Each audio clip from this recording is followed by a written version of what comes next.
Woodman proudly presents the spectacular pantomime Cinderella, or She Was Only a Footballer's Daughter, But She'd Tackle Anybody.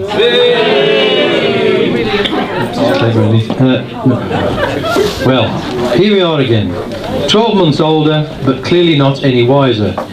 So settle down and brace yourselves. That's I know a joke about that. And brace yourselves for yet another Woodman pantomime.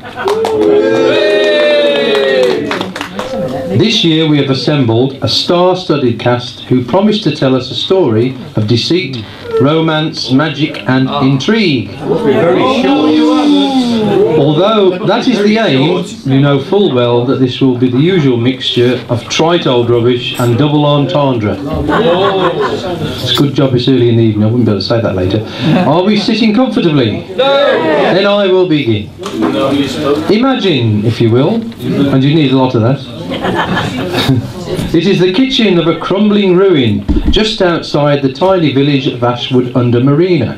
I don't know who she is, but I've never... Huddled round the fading embers of a small fire can be seen a particularly fanciable even, piece of crumpet. Being toasted by a fair young maiden. Right,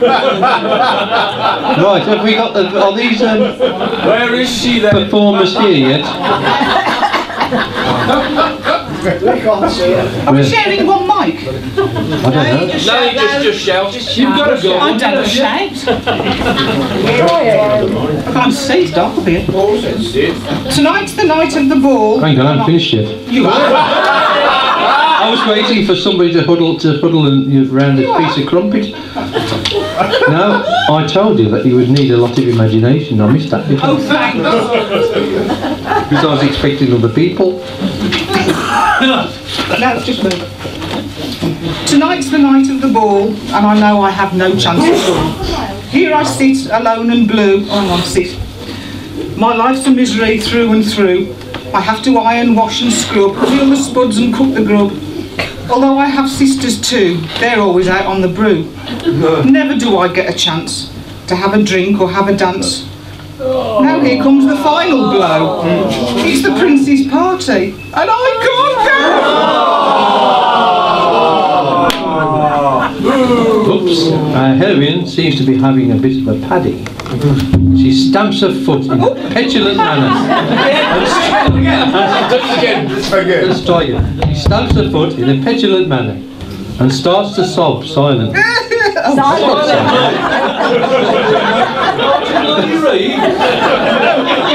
Their solitude is interrupted by the appearance of a youth, more imagination required, who shambles onto the stage. Where's this youth? A youth!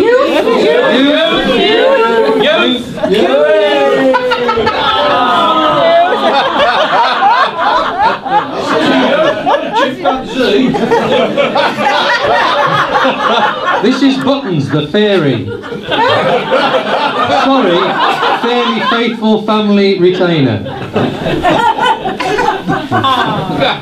Now don't you cry and don't you fret, now's not the time for tears. It's Karen. Have we moved? Remember in the darkest hour there's always hope arrears. But I shouldn't hold your breath, for here comes Bob and Mac. And if I don't clean their shoes, they'll give me such a whack. Sound like Sam Gambry. With a flurry of heaving bosoms, I like that bit. Can I say it again? With a flurry of heaving bosoms,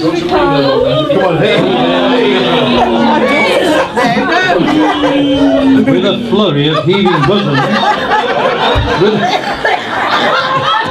the stage is filled by two of the most remarkable sights you will ever wish to see.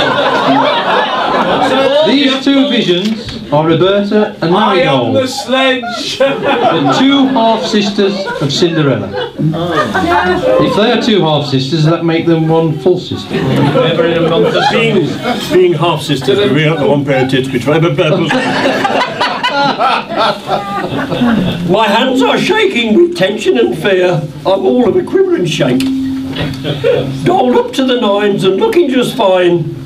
And for all the fair prince's sake, I'm going to get him and have him I will. The way I'm looking I must. I don't know where this voice is coming from. I don't know where it's going. It was going to come from here. Oh, don't you all snigger. I'll show with my figure. I'm going to have him or bust. It's Karen. What are the Karen, yes. What are to do? I'll never be ready tonight. I'll put on my best and wear a clean vest, and never will struggle or fight. My finery I'll wear and make a fine show. My hair I will put in some curls. I'm waiting for a call. I ended up with Paul. I want to be one of the girls. You said that on my script. Their eyes fall on cinders, cowering in the corner. Cower. I'm not in the corner. Sorry, I can't see through this. Tonight is a very big night, and I intend. I've got your voice now, I know. Tonight is a very big night, and I don't want you around cluttering up the floor. You have no time for loafing, you lazy so-and-so. I need something warm inside me. Before and after I go. So shake yourself. That's your voice now, isn't it? So shake yourself and liven Our up. sisters. My corset needs adjusting. It has to be so perfect, in case I do some thrusting. Marigold spots the hapless Buttons trying to sneak out of the room. Oh, that's why it's called Marigold. Trying to sneak out of the room. Trying to sneak out of the room. Buttons is going to try sneaking. Go on. You've got to sneak first. No, you don't go. But who is here? Who is over here trying to sneak away? Come here, you little pup. I think you ought to stay. Thank you, miss. My name is Buttons and I fear I am undone. I wasn't really hiding, but I think I now should run. Time is moving so quickly, I think I ought to go. I have so many things to do, odd little things, you know. The hapless Buttons rapidly leaves the stage. I said rapidly. A greying, distinguished gentleman. A greying, distinguished gentleman of some great bearing. Put the kids away. He did say he was on a diet. And great bearing who places him on stage. Hang on a second, Ian, you better stop there and do a mini plenary to check on the children's learning. Oh. In joke. I'm retired now. It is clear that he and his clothes have seen better days.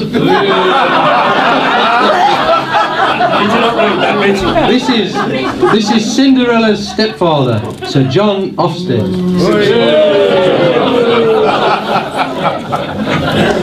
I'm really such a lucky man, the luckiest in the West. I have to say to one and all, I really am well blessed. If we had more money, then life would be pure bliss. But never mind, my daughters, give your old dad a kiss. The ugly sisters shower him with kisses. God forbid. Cinderella stands apart from them. She is then spotted by Sir John, who drags himself away from Roberta and Marigold and fondly embraces Cinderella. Where's Marigold? He's gone to the blow. Have we missed somebody? We will now have a short break while we get a bucket of cold water for Sir John. When I come over there, I'll show you my special measure. It's 12 inches long, but I don't use it as a rule. If anybody fancies a game of brag, by the way, in the toilets. I really am so very sad. I don't know what could be. I'm sure the invitation we had mentioned daughters 3. But sad to say, it was not the case, your sisters will confirm. But never mind, for next year, it may become your turn. Never mind, dear father, I'm sure it was an honest error. But I couldn't go to the palace, it would be such utter terror. I'll just sit here quietly, by the dying fire, and contemplate the universe and other things much higher. At this point, the sisters start to look a little bit sheepish. Excuse me. very difficult. I can do marigold as well now. Are they trying to become inconspicuous, which is much more difficult? Nevertheless, with a great deal of overacting, the sisters and Sir John leave the stage. Who wrote this rubbish? Cinders settles down to toast her bits by the fire. Just say bits. Toast her bits by the fire. As everyone else leaves the stage to finally end the first act. What do you think of it so far?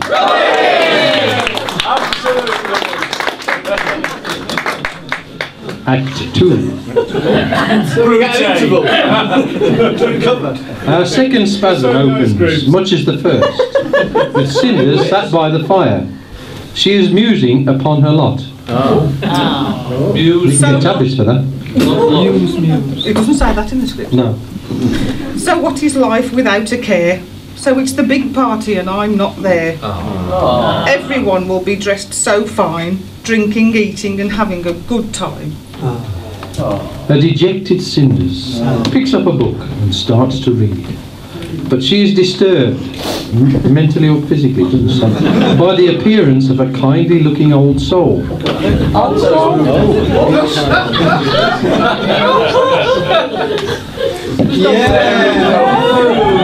I wish I'd have read the script. I didn't realise. I thought I was on until the end. So This is the end. this is the end. Fair enough. Okay. Fair enough. Oh, very good. Page 7. Page 7. I am a little fairy, and my name is Nuff. I have come to do my stuff. I know that this is I know that it is your very wish to meet your prince, who is a dish. But those in rags you just can't go. For such an event, you need to glow. Oh, yes. Go gather together bits and pieces, lizards and rats, frogs and mices. With my magic, all will change, and the wish for meeting will be arranged. But listen well and listen right. The magic lasts until midnight. All others offer you must burn. To this place you must return. Wave your wand. There's a flash of light. Flash of light, some flash of light. Yeah, I wrote it there, yeah. Flash of light and a cloud of used raffle tickets. And the kindly old fairy fades away, leaving Cinders alone, but now dressed in a fine ball gown. Or even a fine ball gown. Awakened by a loud bang, Buttons rushes to the stage. He spots Cinderella, now dressed in her finery. The rags I wore are now transformed into a dress so fine. Outside I see a golden coach drawn by horses 9.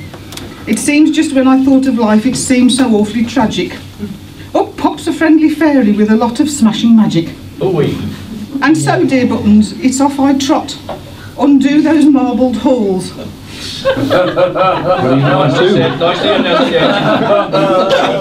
I've always wanted to have a look at the prince's famous balls. Cinders departs with a flourish. Cinders departs with a flourish. That's something to do with the balls, I think. Cinders departs with a flourish, leaving a sad-faced Buttons alone on the stage.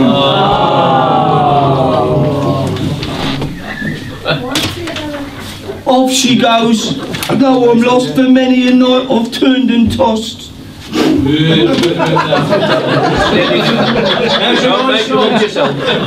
Hang on, I thought Too much information.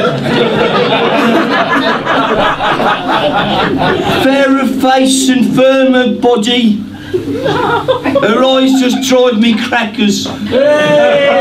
I thought I'd reach the promised land and she'd take me firmly by the hand. With her beauty and her style, I know her heart she'll win, and it's so it seems forevermore. I must take it on the chin. So, the light fades upon our second act. Our next offering opens in the ballroom of the palace, with the appearance of a stately, well-dressed individual.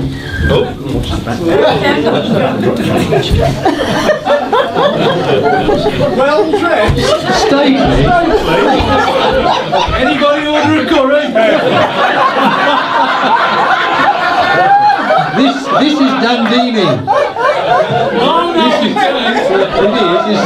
Dandini. Trust me, I've seen him in the showers tonight. The toilets, I mean. The trusty friend and confidant of the handsome prince. Tonight he is acting, or so you'd have us believe, as the master of ceremonies. He carries out his duties with flair and an inevitable flourish. Listen one and listen all. Welcome to the Prince's Ball. With what's of dance and what's of wine, we hope to have a cracking time. All the knobs from throughout the land come onto this ball so grand. So let us see who is here. Let's give them all a great big cheer. There's Lord and Lady Twistlebuck. I'm told she likes to pinch of snuff. I don't understand that bit. And here we have Sir Whifflestink. I know he takes a little drink. Now it's his lady with airs and with graces. She spends a fortune on the races. But what is this that I see? A sight for tired eyes. 'Tis good Sir John Osted, with his daughters by his side. I have to say, they are a sight enough to give you quite a fright. So let's give the biggest welcome scene to the ever popular Offset Twin! Some hope for that. As Dandini fades into the background, thank God, Sir John and his daughters survey the scene. As Dandini fades into the background, Sir John and his daughters survey the scene. Sir John looks ever so slightly embarrassed, but the daughters have a predatory expression on their faces, whatever that means. Look at that one over there. Surely he's got a muscle to spare. I'm also told he's very rich. All in all, he's quite a dish. Stop that rabbit, you silly old tart. Now the fun is due to start. Look over there. I'll make you wince. In all his splendour. It's the Prince. A reverential hush falls on the assembled crowd as the prince enters. He's a fine figure of a man, standing fully erect. I thought he was just pleased to see me. He is tall, about 6'4", and has a shock of, well, coiffured blonde hair. We've got to swap wigs, I think. He bows graciously to the crowd and spots Dandini having a quick pint. He's behind you. Come over here and tell me true. Have you seen anyone here that will do? I spotted one or two look quite all right. Look at that pair, what a sight!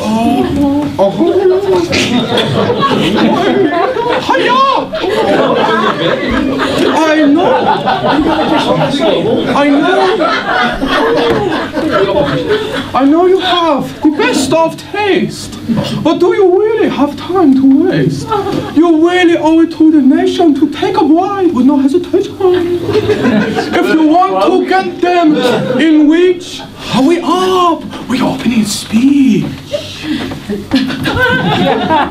Must I? It's like being in Spain. Welcome one and welcome all. Glad you came to my ball. Have a dance? Maybe a grapple. After the interval, we'll have a raffle.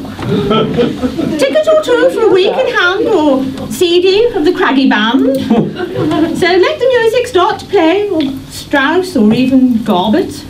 Looking round, I've seen the one that I'm gonna target. Cinders enters the room, looking stunning in her new gown. Her appearance starts heads turning and tongues wagging. All the women stare in wonderment, and all the men in envy at this vision. Well, bless my soul, what a quacker.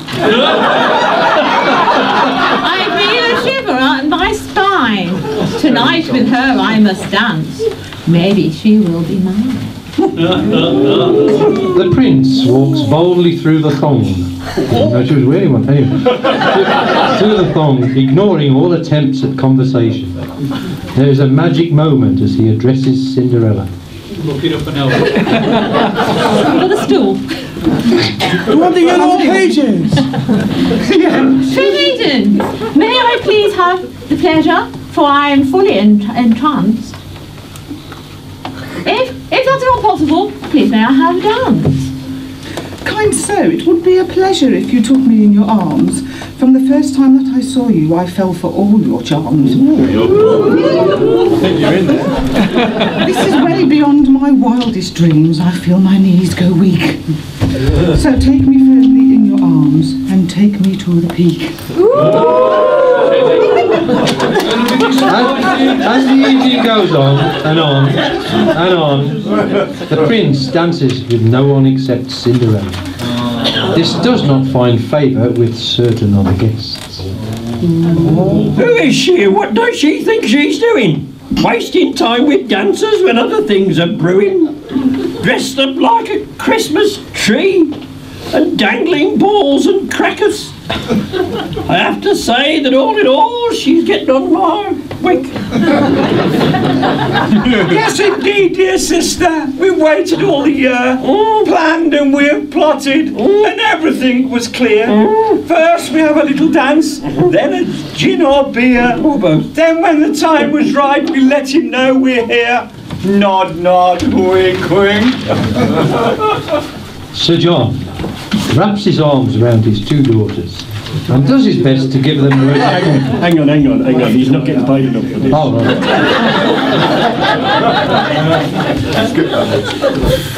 Go on. You know. Go on. You know. Go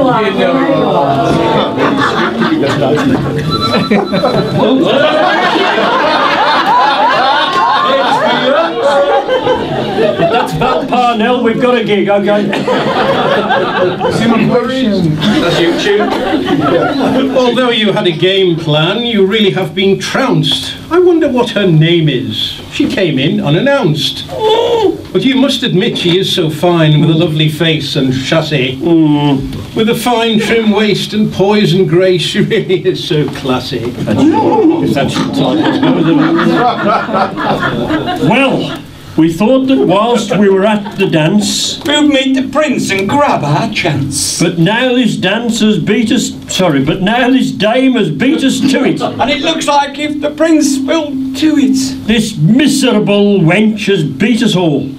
And so the prince can stop his ball. The sisters, answered John, exit with a flourish, and the occasional rude sign to all and sundry. Everyone looks shocked, except the prince and Cinderella, who are far too interested in each other to notice. And so the evening goes on until there is the sound of a clock striking. I'm not the voice. Ah, that's it. That's orders at the bar. Oh my God, is that a clock strike? I really must be on my bike. Come on, there's no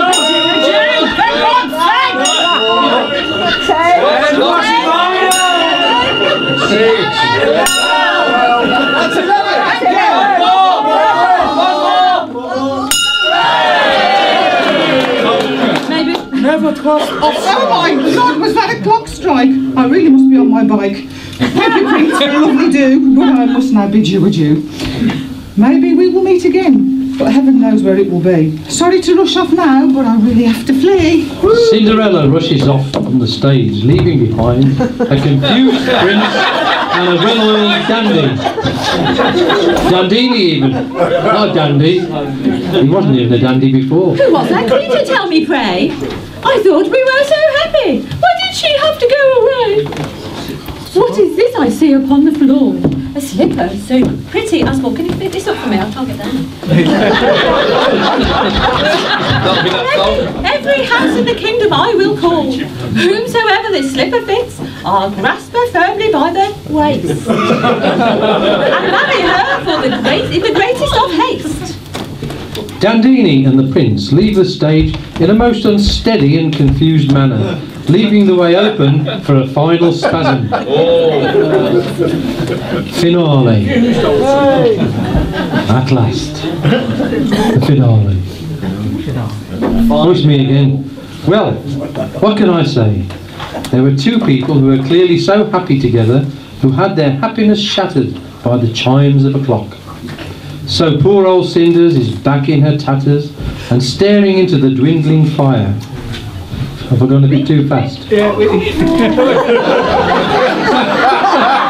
So poor old Cinders is back in her tatters and staring into the dwindling fire.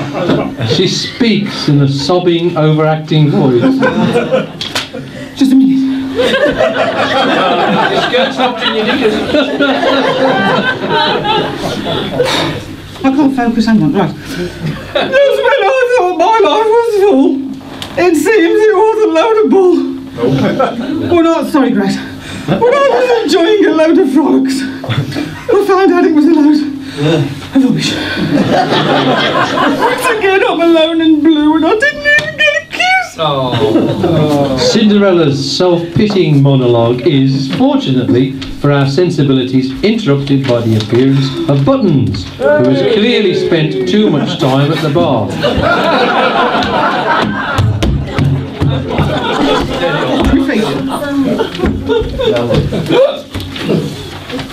He's not another drink. Cinders, have you heard the news? The prince is here with half the pair with thews. After that last rhyme, it's probably just as well that Buttons is interrupted by the appearance on stage of the whole cast. The suspense is broken by Dandini, but I think we need the whole cast. Yeah. Are your underpants tight, lad? Too frightened to bend forward, isn't he? Oh, steady. Last night! Wait, last night at the prince's ball, this shoe was left in the marbled hall. It's the right one. Oh, whoever fits, thanks. Whoever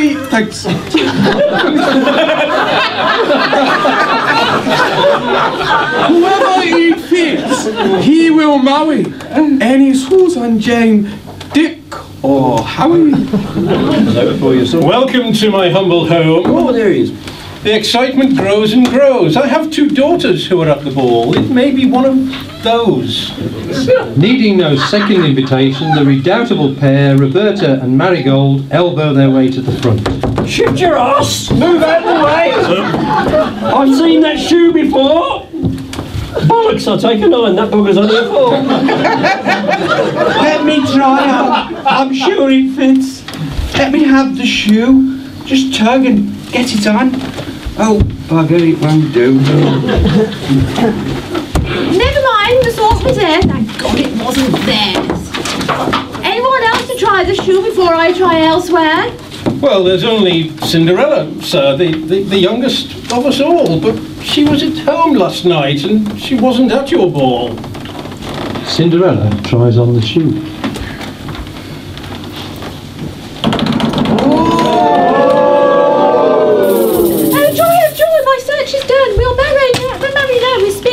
Let us fly to distant lands where we will start to breed.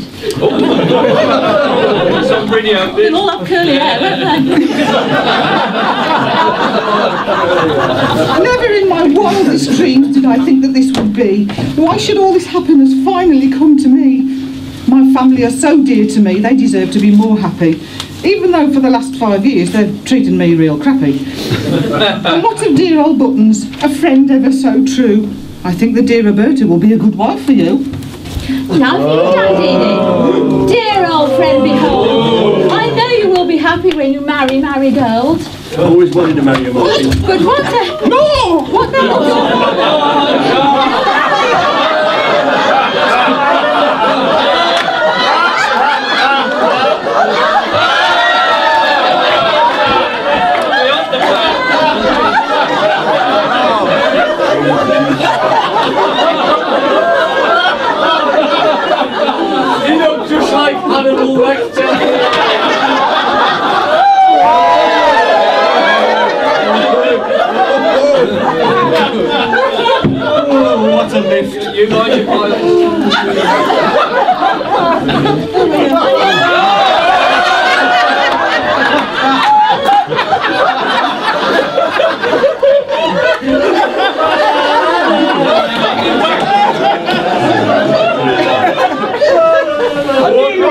mind. Can we get back to the script? Your father, he'll now be on his own. Do we just leave him to live here on his own? But I won't be on my own, sir. Quite the contrary. Because I have fallen in love with a smashing little fairy. I suppose you could make up your own jokes up about that line, but maybe you should show a little restraint, which is more than the cast are doing. Fairy magic. Magic! It's such wondrous stuff. It just won't go away. Once it falls upon you, you know it's here to stay. So all of us united for fun and jovial laughter. Be safe in the knowledge we will live happy ever after.